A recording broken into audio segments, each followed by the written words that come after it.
Hello, winter. We see you. Yeah, we felt it today. 40-degree temperature drop and a little bit of light snow. And now a beautiful evening in downtown Denver. I'm meteorologist Kathy Sabin. Hey, it's Friday before a holiday weekend, and it's going to be a whole lot nicer and maybe not as cold this weekend as we thought originally. With sunshine Friday, temperatures in the 40s, but there's another storm coming, another chance for more mountain snow. Wonderful news for resorts, starved for snow, making snow, and right before the Christmas holiday. Winter Storm Watch will go out tomorrow night for Aspen, Vail, Steamboat. Right now, the snow ending in Denver after about 1 to 2 inches across the city. Heavier amounts to the south and about 4 or 5 inches in the foothills and mountains. Not as much as we'd hope, but you know what? At this point, any amount of moisture is welcome. So in Denver tonight, clear, light winds, very cold. Our low, well, we love that number around here, number 9. Tomorrow, temperatures will kind of warm up a little bit. 40's going to feel good without that cold north wind, and temperatures in the midday time period will hold in the mid-30s. As we get you through the next couple of days, we've got another round of snow coming in on Saturday with temperatures near freezing, and then we have a warmer weather forecast heading into the holiday weekend. Seasonal highs and the overnight low temperatures stay above zero, something I didn't really think was going to happen, Kyle. So, turns out your cell phone number can be stolen, along with any money connected to it. Your federal taxes are going down, your state taxes are going up. They're connected, we'll explain. A $700 Lyft ride to the airport, and Lyft does not want to answer our questions. Why Denver's nativity scene is totally legal. A farm where everything is free to those in need. And when did we turn Christmas into a competition? One neighbor goes all out, so the rest of the street gets creative. Next. Something fishy is going on with a certain cell phone carrier that will remain nameless. Just kidding, we name names. It's T-Mobile. Customers are finding their numbers stolen from them and used to transfer money out of their bank accounts. Marshall Zellinger and his lookalike explain. How would you like $2,500 as a holiday gift? I sure would, but this transfer is not for me. I was on the phone with Wells Fargo as the money was being transferred. This guy looks awfully familiar. We'll call him Dad. My dad just had money transferred out of a Wells Fargo account by someone using his T-Mobile cell phone number, which was stolen from him and connected to a Metro PCS account just minutes before the transfer. Metro PCS says, well, yeah, we ported your number to something else. Well, who did you port it to? We can't tell you that. Someone using his cell phone number got into his Wells Fargo account and changed his password at 10:11 a.m. 1 minute later, they enrolled in Zelle, not our nickname, but rather the money transfer service that uses simply a phone number, and then transferred $2,500 at 10:17 to someone named Simon Vargas. All this happened while my dad was on the phone with Wells Fargo after getting the initial email at 10:11. As I was waiting, I was receiving emails from Wells Fargo saying that this has been completed and your transfer has been completed. When I called Wells Fargo and I described what happened, they asked me if I was a T-Mobile customer. The same thing happened 2 weeks ago to Afonso Salcido in San Francisco. He and a few others have taken their complaints to Twitter and Reddit, but Afonso's case helped detail how someone could have accessed his bank login with just a cell phone number. Because I had two-step verification, they managed to hack the system so that the SIM card gets rerouted to a different device. They actually have to send a text message with security codes to change your password. I wasn't getting any of those messages. I only got the email alert that my password had already been changed. What took just 6 minutes in my dad's case has taken 10 hours as of today to try to undo. I am looking at some serious compensation coming from T-Mobile. My dad does not have his cell phone number back yet. Afonso does. Now, I found some articles online and some tech chatter about a possible hack of T-Mobile in October. A spokesperson for the company acknowledges it happened, but says this has nothing to do with that because it's already been resolved. So I don't know what happened. Okay, so either this is a super isolated incident, or this is just the tip of the iceberg of something that could be huge. So Wells Fargo told Afonso and my dad about T-Mobile. Oh, you must be a T-Mobile customer. Wells Fargo said another cell phone company too, but I haven't confirmed if that's true, so it could be bigger than just one company. I think we're going to hear about this again. Oh, your dad seems like a nice guy. Raised a good son, too. All right, thank you, Marshall. So that big federal tax cut that Republicans passed in Congress, turns out that's a big tax increase on your state taxes here in Colorado. Politics guy Brandon Ritteman breaks it down. Tax reform will cost the federal government money $1.5 trillion over the next decade. But next year, the state of Colorado expects to make money off the deal. $305 million worth of tax increases. What? How? Let's roll the example from yesterday. If we take a look at a married couple with 2 kids making $75 grand, you can see they save even more, a little over $2,100. All right, back to today now. This wasn't wrong, but there is also a change in their state income taxes, up almost $260, which takes some of the benefit out of this. Why did the state taxes go up? Well, let's go ask the state budget director. Well, line 43, for the people who do their own taxes, is the number that gets sent over to the state tax form. Line 43 on your federal taxes is taxable income. The state of Colorado taxes this number at a flat 4.63%. And for our example family of Silhouette people, it was $45,000 worth of taxable income. But the federal tax bill got rid of some deductions, which pushes this number up to 51 grand. And right there is your state tax increase. The budget office predicts it'll all add up to $300 million more for the legislature to spend. So you think it'd be all joy to the world, but nah. I think sometimes there's more fighting when there's more money. Republican leaders are like, let's spend it all on roads. The traffic sucks. Democrats are like, but the children, we're bleeding our school system dry. And so far, Governor Hickenlooper seems to be wedging himself right in the middle, saying, guys, can't we spend some of it on both? For Next, I'm Brandon Riddiman. You can expect a more precise forecast on your individual tax increase from the State Budget Geeks come spring. Crazy snowy commute this morning. Crazier if you tried to avoid it via Lyft. Nick Penzenstatler, the USA Today reporter who works down the hall from us, spotted an airport ride downtown to DIA for $736. We asked Lyft if there's any limit to their surge pricing.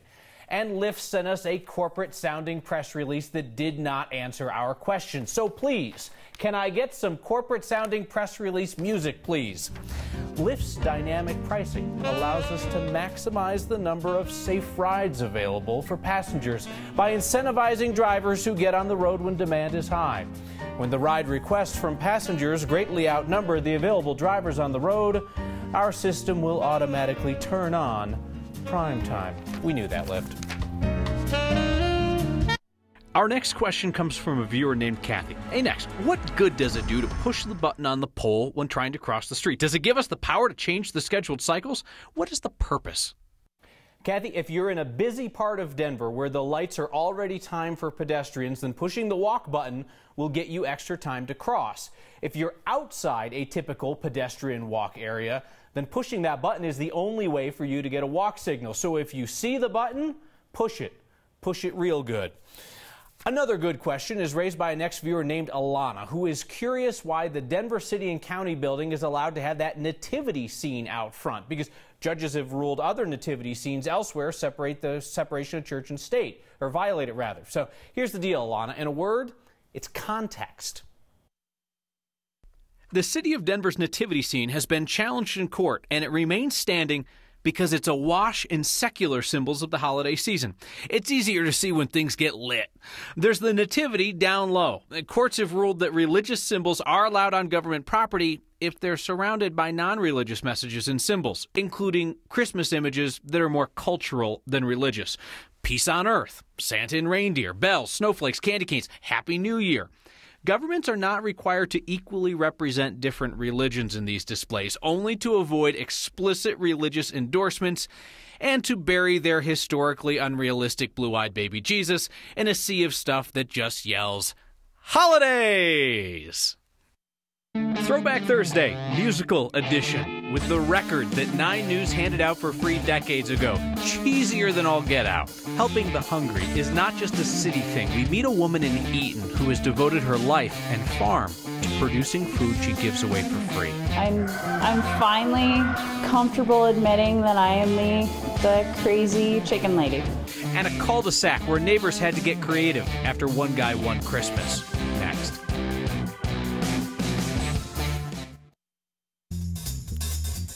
On this Throwback Thursday, we kick it back to 1976, Colorado's centennial year, when 9 News released an official song of the city, Denver.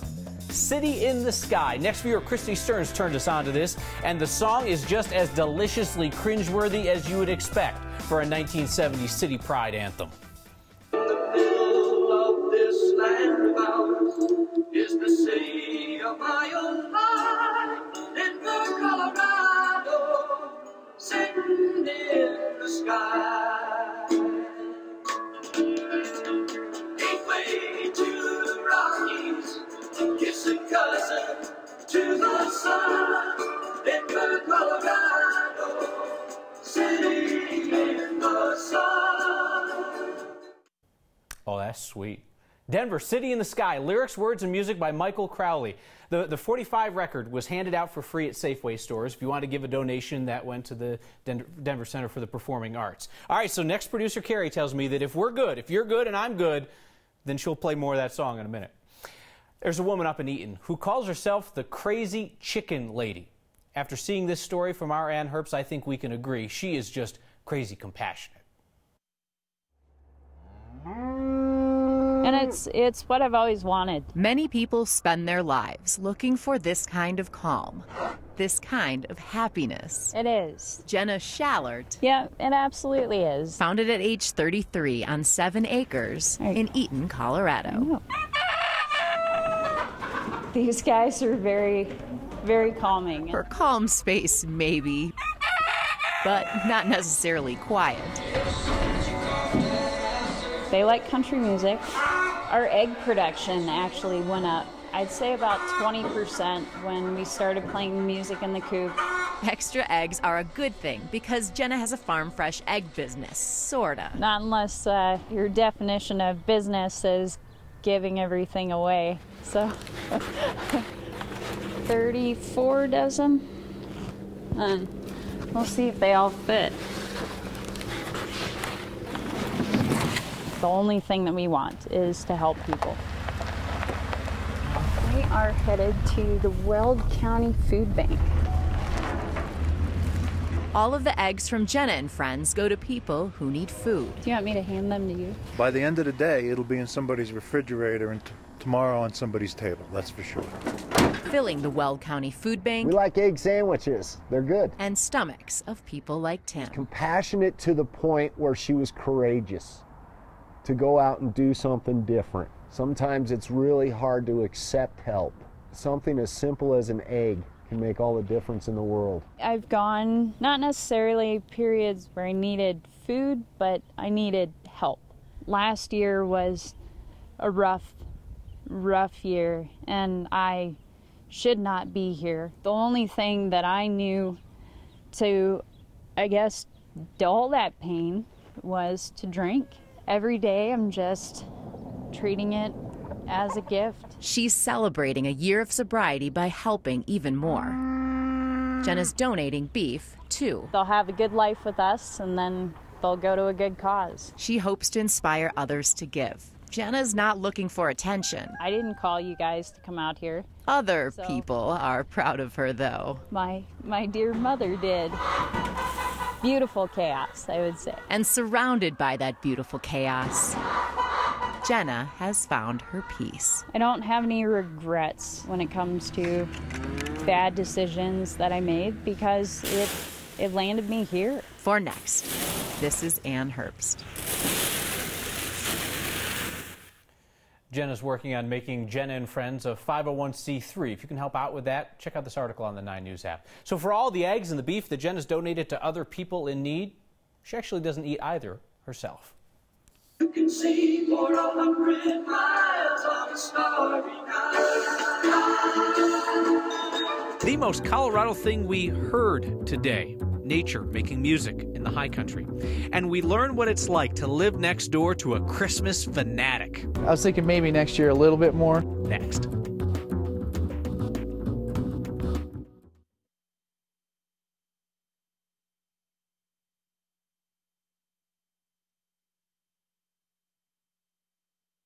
The wagon train stretched out for 100 miles.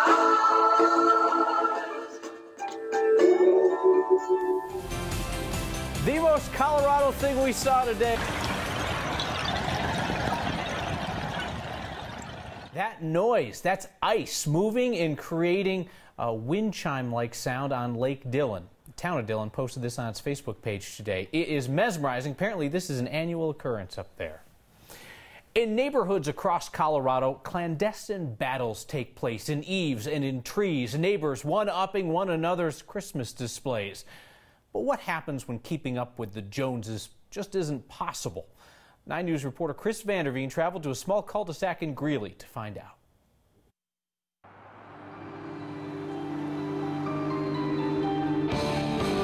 It's over here! Consider the periodic interludes. And each year it gets better. Consider them. The calm before the swarm.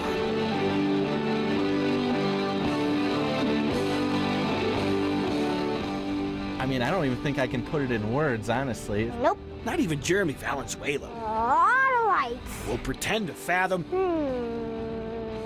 the true extent of this luminous lunacy. And there's a Santa. It's a ton of work. Now in his 19th year, But nothing good in life comes without a little hard work, right? Mike Medhurst has yet to meet a bulb he doesn't light. And to see the smiles on their faces is priceless. That's my gift. They come out to see the lights, and I come out to see the smiles on their faces. His own tribute to Christmas.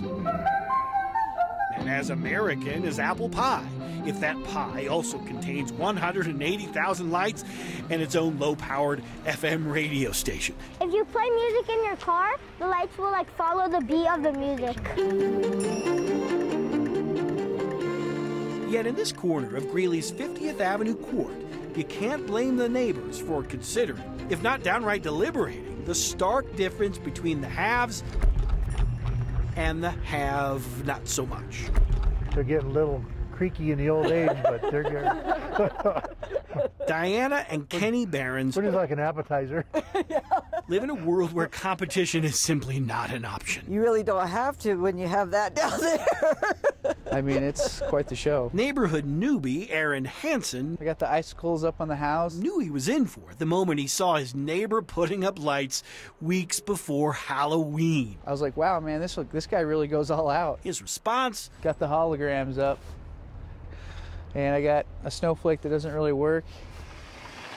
No, they say they do not consider this a reflection of themselves, even though I always said that I was just going to put mirrors on my roof and we were just going to reflect off of his lights.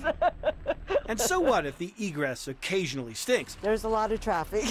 And if their lights seldom blink? But I was thinking maybe next year a little bit more. Around here, they figure, sometimes it's simply easier Like that tree. to share in the spotlight That'd be kind of cool. when you're still well within reach of its all-powering glow. This is beyond crazy. Chris Vanderveen, 9 News. Yes, you saw that right. They call themselves the Greeley Griswolds. A few years ago, one of the Medhurst neighbors came up with an ingenious light display in reply. It read, "Why bother? Another day, another holiday fail. This one involves a dog." Next.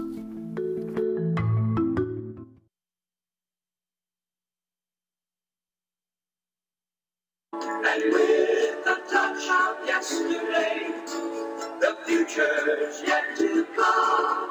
Denver, Colorado, where dreams have just begun.